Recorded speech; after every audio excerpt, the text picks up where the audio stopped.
C'est parti pour l'exercice 1 de Corporate Tax. Quand est-ce qu'on peut appliquer la Corporate Tax? Excellente question. La Corporate Tax, ça va marcher pour les compagnies à responsabilité limitée, les SARL, toutes celles qui ont des dividendes en soi. Donc, mais si vous voulez quelque chose de plus simple à retenir, dites-vous que tant que c'est pas une business partnership ou une sole proprietorship, or sole proprietorship, bah ça va être CT, ça va être corporate tax, proprietorship. Voilà, tant que c'est différent de ça, ça va être égal CT. Et du coup, il y a beaucoup de compagnies qui vont aller dans CT. Donc en soi, ça va être ça, mais regardez les slides parce que c'est plus complet là-dedans. Pourquoi tant que c'est différent de ça? C'est parce que ces deux compagnies, ça va aller dans ICP. Voilà, bien. Maintenant que ceci est dit, on peut passer à l'exercice 1.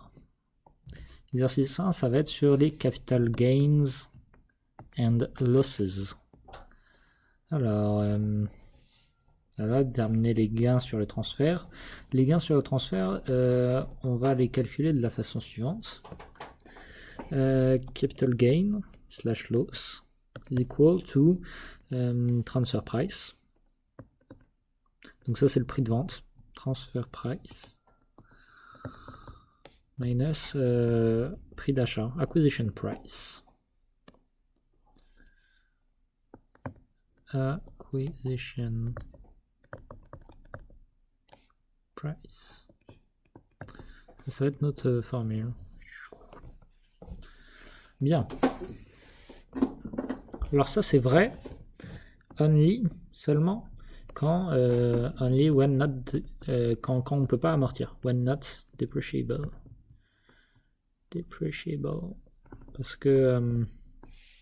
Parce qu'en soi, la véritable formule, c'est le prix de vente moins la valeur actuelle. C'est le gain que tu fais par rapport à la valeur actuelle du bien. Sauf que quand c'est pas dépréciable, la valeur actuelle, ça reste la valeur où tu l'avais acheté. Enfin, on peut le penser. Ou du moins c'est ton gain puisque tu l'avais acheté à cette valeur, tu le vends à celui-là, tu fais un gain. Même si ceux qui te l'avaient vendu avaient fait un gain eux-mêmes. Toujours est-il que quand c'est depreciable, tu vas faire transfer price minus price after depreciation, qu'on va appeler historical price. Pardon, non pas du tout. Historical price, c'est acquisition price. Non, on va l'appeler book value. Book value, ça c'est après la dépréciation. Book value. Voilà, book value, c'est la valeur actuelle. Donc ça, c'est capital gains or loss with depreciation.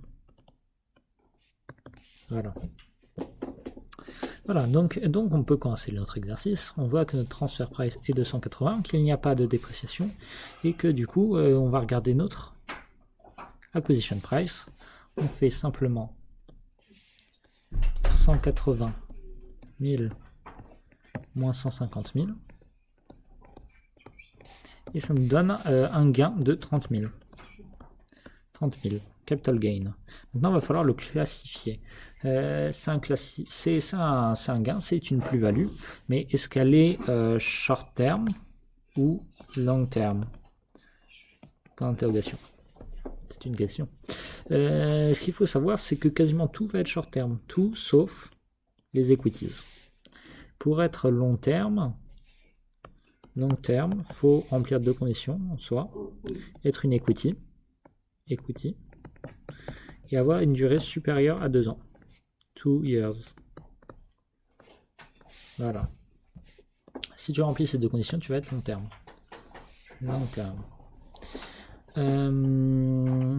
Ou si tu es un patent est supérieur à 2 ans. Mais là, ici, tu vas avoir une tax rate de 12% taxable, 12% taxable. Alors que sur les patents, tu vas avoir 15% taxable. Donc ça c'est la règle. À connaître. Dites-vous que de base, il faut être 2 years, et ensuite c'est soit equity, soit patents. Bien. Donc là, on est sur du housing complex. Donc c'est du fixed asset, et les fixed assets, ça va être toujours short term. Donc on va dire short term capital gain. Et quand c'est un short term capital gain, c'est fully taxable. Pour tout ce qui est short term, les short term ils sont très gentils parce qu'ils sont toujours fully taxable at city rate. Alors ce qu'il faut savoir aussi dans corporate tax, ce qui est important, pas pour cet exercice mais plus tard, c'est que tu as une city rate de 28% tout le jour.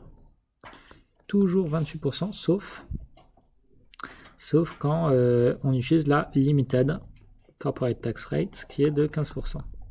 Parce que s'il n'y avait pas d'exception, on ne serait pas content. Donc s'ils ne le mentionnent pas, prenez 28%. La plupart du temps, ils vont vous préciser que c'est la limited corporate tax rate quand ils veulent que vous preniez 15%. Cependant, il y a certains exercices des examens passés où ils ne l'avaient passé. Et pour voir la règle précise pour savoir quand est-ce qu'on applique celle-ci, je vous inviterai à regarder le booklet. Ça va être 75% des shares qui doivent être supérieurs, plus de 75% des shares qui doivent être gardés par natural entities. Mais c'est pas très important, dans le booklet ça ne nous est jamais arrivé, et même dans certains exercices ils nous disent que c'est limited corporate tax rate. Donc ce qui est important c'est de savoir c'est 28 et 15% by natural entities. Bien. On redescend ici. Donc là, on sait que ça va être 28%. 28%. C'est ça que notre résultat comptable, notre résultat fiscal, pardon, taxable result, va être taxé à 28%. Ensuite, on va passer à notre deuxième, no lens. No lens, c'est ça? Bon, no lens, elle ne va pas avoir beaucoup de place. C'est pas grave. Alors ici on va dire que c'était building. Là on va dire que c'est land. Land, d'un coup on a de la dépréciation, remarque. C'est une straight line de 25 années. Du coup qu'est-ce qu'on va faire? Faire le transfer price de 780 000. Suite à ce transfer price, on va soustraire la book value. La book value, comment on la calcule? Tout ce qui est entre parenthèses, ça va être la book value. Le book value, on va prendre l'acquisition price de 650. Donc là, 650 000. Et on va y soustraire tout ce qu'on y a déprécié. C'est-à-dire 650 000 divisé par 25. 25, parce que c'est sur 25 années. Ça va nous donner notre montant déprécié sur une année. Et on va multiplier ça par le nombre d'années. Le nombre d'années où ça a été déprécié. Et vu qu'on l'a obtenu il y a 2 ans et demi, on va faire diviser par 25 fois 2,5. Puisque la dépréciation d'une année a eu lieu 2 années et une demi-année. Donc 2 fois et demi. Bien. Ça va nous donner 780 moins 650 000 moins 65 000, puisque divisé par 25 fois 2,5, ça revient à diviser par 10. Et 650 000 moins 65 000, ça revient à dire que c'est 585 000.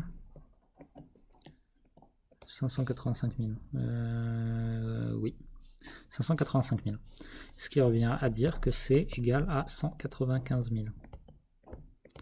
195 000 de short term capital gain une fois encore, et une fois encore c'est fully taxable.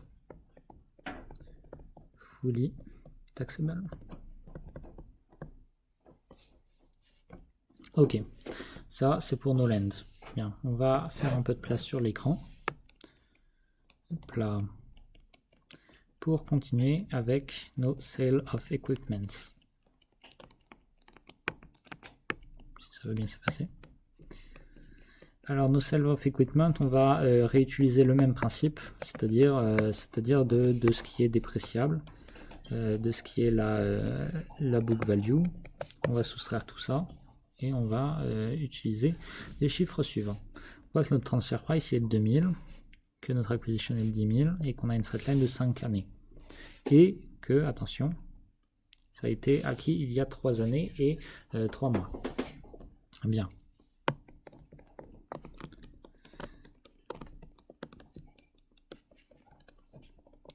On va prendre notre transfer price de 2000.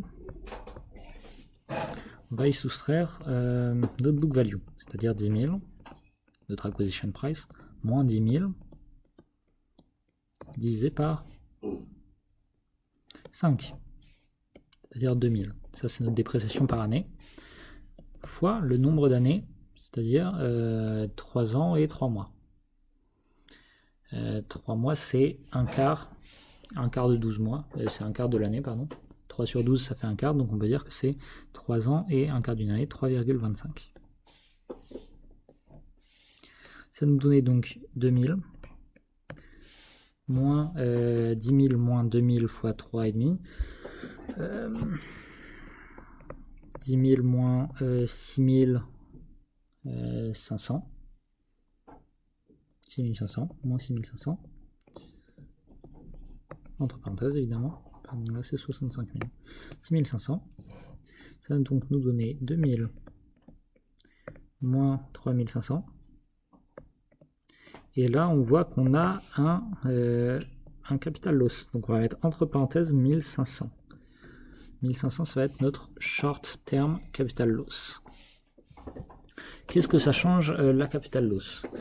Pas grand chose finalement, sauf que on va dire que c'est une expense. Expense. Et à la place d'être fully taxable, comme on peut le voir là-dessus, elle va donc être fully deductible. Fully deductible. Voilà, et c'est le seul changement. Short term, puisqu'on reste dans le short term. Une fois encore, c'est un fixed asset. Fixed asset, peu importe l'année, ça reste short term. Finalement, on n'en a plus qu'un. On va parler maintenant de shares. Les shares, attention, ça va être de l'equity. Ça va être de l'equity. Du coup, qu'est-ce qu'on va faire de ces shares? On va appliquer la formule de base puisque les shares ne sont pas dépréciables.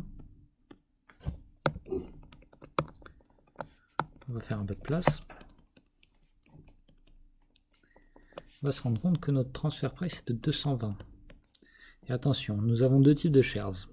Nous avons des shares qui ont été obtenus en N-6 et des shares qui ont obtenus en N-20. Et on voit qu'on utilise la FIFO méthode. La FIFO méthode, ça veut dire qu'on va vendre celle qu'on a achetée en première. C'est-à-dire qu'on va vendre en premier celle qu'on a achetée en N-6, il y a 6 ans. Et sachant qu'on ne vend que 1800, ça veut dire qu'on va en vendre 1300 ici, et du coup on va en vendre seulement 500. 500 sur N-1.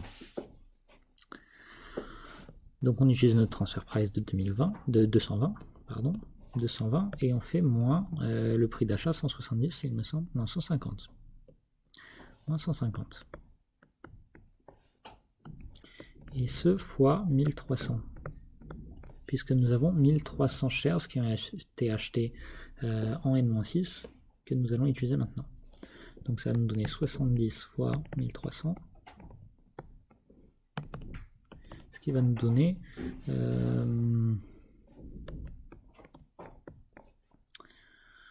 91 000. 91 000 de short term, long terme. Attention, long terme puisque c'était un -6. Long term capital gain. C'est une equity qui a de plus de 2 ans, donc ça va être long terme. Et là, on va voir que ça ne va plus être fully taxable ou fully / deductible. Ça va plus être ça, parce que c'est long terme. Long terme equities, on a vu que il y en avait 12% qui étaient taxables, que tout le reste du coup, donc 88%, va être dans les deductions. Et c'est ça la règle. Voilà, donc ça c'est pour les 91 000 de long terme. Sauf que bien sûr, on a encore 500 shares que nous allons devoir calculer. Donc cette fois on va faire 220 moins 170.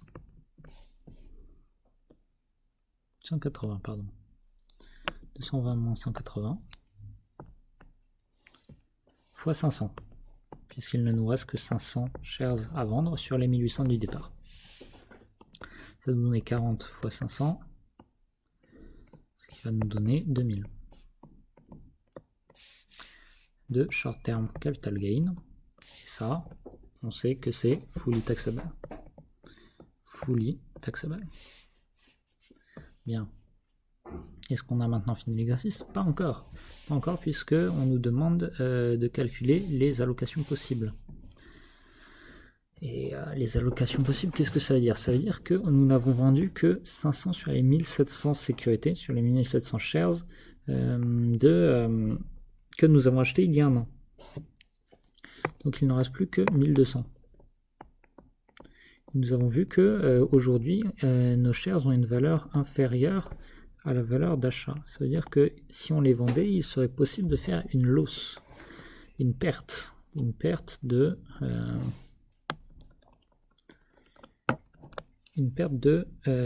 170, notre valeur actuelle, moins 180. C'est-à-dire moins 10. Moins 10 fois le nombre de shares. Per share. Donc on fait moins 10 fois 1200 shares, ce qu'il reste. Ça va nous donner moins 12 000. Donc on doit mettre 12 000 d'argent de côté. Oui, c'est ça. On doit mettre 12 000 d'argent de côté. A provision of 12,000 has to be recorded. Et voilà. Et c'est tout pour l'exercice 1.